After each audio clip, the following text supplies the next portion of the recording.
Monsieur le vice-président, madame la vice-présidente, chère Karine, ce nouvel acte de l'aménagement culturel du territoire témoigne en tout cas d'une conscience collective de cette Assemblée sur l'enjeu culturel dont on sait qu'il nous rassemble toujours. Je tiens d'ailleurs à cette occasion à rendre hommage à la commission culture qui, de toutes les commissions, est quand même de loin celle qui est la plus courageuse, la plus créative, la plus inventive, la plus consensuelle. Et ben oui, c'est voilà, effectivement. Mais je le dis à moitié en plaisantant parce que effectivement, Karine se plaint souvent que des débats, j'allais dire constructifs. Et il y a rarement de joute. Quelquefois, le Rassemblement national a des doutes sur la coopération, mais en général, nous partageons en commun les valeurs culturelles de cette région qui nous rassemblent parce qu'il y a un terreau, il y a un patrimoine. Et je veux bien croire que ce nouvel acte est un acte historique. Je voudrais en rappeler les points forts pour... je suis dans l'opposition, je parle donc avec une sincérité totale. 72 contrats en place pour un budget annuel de 3 100 000 francs, avec 2300 manifestations euros. Vous voyez, j'ai dit Front National et Franc.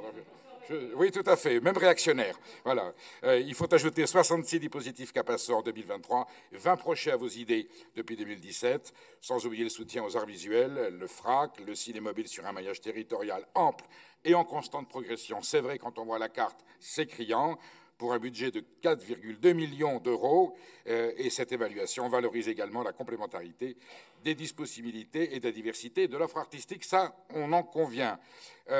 Monsieur le Président, la ruralité n'est pas abandonnée, et le Président Bonneau nous en convenons, mais elle mérite beaucoup mieux vu le retard qu'elle accusait.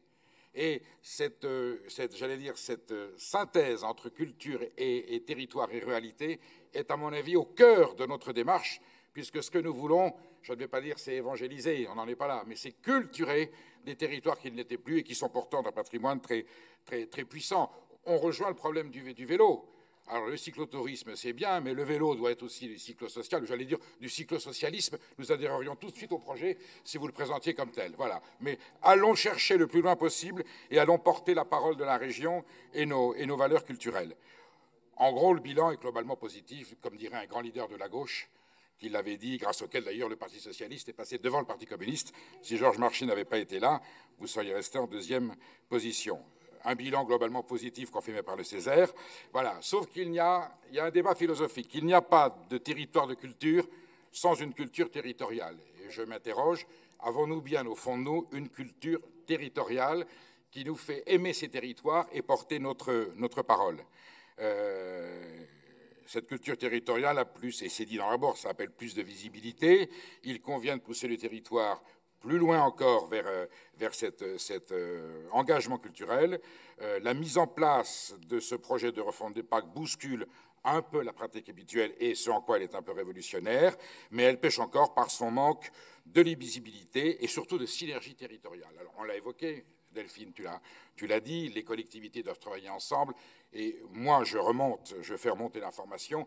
Beaucoup trop d'élus locaux, municipaux et départementaux, ne sont pas au courant, ont vaguement entendu parler de cette initiative culturelle. Quant à nos concitoyennes et nos concitoyens, la plupart ne l'ont pas entendu parler ou n'ont pas compris en quoi consistait. Il y a donc un besoin énorme de communication, de synergie. Alors je ne sais pas si nous devrions créer les états généraux de la culture en Centre-Val de Loire et refédérer dans une grande concertation les différents niveaux de collectivité, les maires, les conseillers départementaux, et aller de l'avant.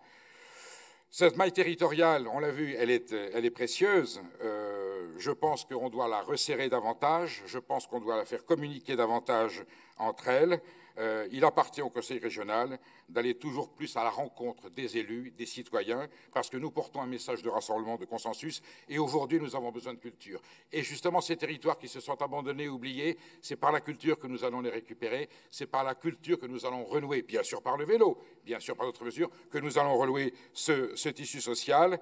Le thème est bien connu, c'est « Bouge ton coq », eh bien, je vous propose « Sonne ta cloche » pour aller faire porter par les clochers, ce projet plus avant, dans un consensus régional qui nous rassemblera toujours, chère Karine. Merci.